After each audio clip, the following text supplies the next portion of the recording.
नाज़रीन, Bradford university का शुमार बरतानिया की मशहूर यूनिवर्सिटीज़ में होता है और ये दुनिया की 50वीं और बरतानिया की 7वीं अच्छी यूनिवर्सिटी समझी जाती रही है। 2005 में यूनिवर्सिटी को चांसलर की ज़रूरत थी, जिसके लिए पूरी दुनिया से 100 से ज़्यादा स्कॉलर्स और बिजनेस मैनेजर्स को बुलाया गया, जिसमें ज़्यादा तादाद बरतानिया, अमेरिका और जर्मन स्कॉलर्स की थी।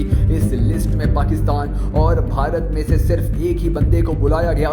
इलेक्शन से पहले एक जर्मन साइंटिस्ट को चांसलर की सीट के लिए सबसे ज्यादा मजबूत उम्मीदवार करार दिया जा रहा था, मगर तमाम कहानी उस वक्त तब्दील हो गई जब टैलेंट, लीडरशिप, मॉडर्न स्टडीज पर बहस में पाकिस्तानी निजात उम्मीदवार ने दूसरे तमाम उम्मीदवारों को पीछे छोड़ दिया। हाल में ब्रैडफोर्ड के तमाम डायरेक्टर्स खड़े होकर तालियां बजाने और दाद देने पर मजबूर हो गए। तब जर्मन साइंटिस्ट ने उस स्कॉलर के पास आकर कहा कि इस पोस्ट के लिए तुम मुझसे ज्यादा काबिल बंदे हो। काबीना की अक्सरियत ने उस स्कॉलर को मुंतखब कर लिया और पूछा कि कितनी तनख्वाह लोगे। उस उम्मीदवार ने तारीखी कलमात बोले कि मैं यहाँ बिजनेस या पैसा बनाने के लिए नहीं आया और ना ही तालीम और पैसे का एक दूसरे से मवाजना किया जा सकता है। मैं एक ऐसे मुल्क से हूँ जहाँ लोगों को तालीम की बुनियादी सहूलियात तक नहीं मिलती। हमारे पैसे वाले लोग दूसरे ममालिक में जाके तालीम हासिल कर लेते हैं, जबकि गरीब लोग अपने दिल में आला तालीम की हसरत लिए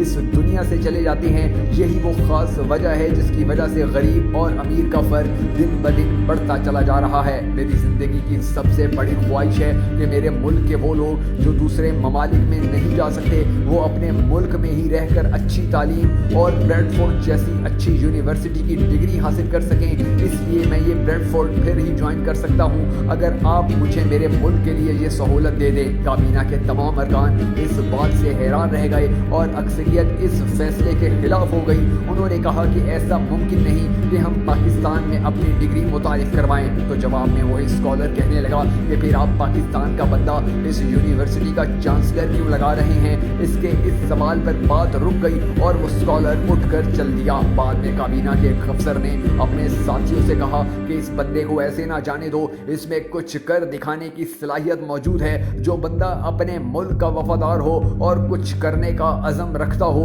वो काम भी हमेशा अच्छा ही करता है, क्योंकि उसे पैसे या शोहरत का कोई लालच नहीं होता। आप इस नौजवान की बात मान लें। काबीना ने उस स्कॉलर को वापस बुलाया और कहा कि आपकी तमाम बातें हमें मंजूर हैं। आप पाकिस्तान में जहां चाहते हैं हम आपको वहीं कैंपस बना देंगे। वो स्कॉलर 9 साल तक उस यूनिवर्सिटी का चांसलर रहा और 1986 के बाद ये पहला मौका था कि कोई बंदा इतने ज्यादा अरसे के लिए चांसलर बना रहा। क्या आप जानते हैं कि उस अजीम इंसान का नाम क्या था?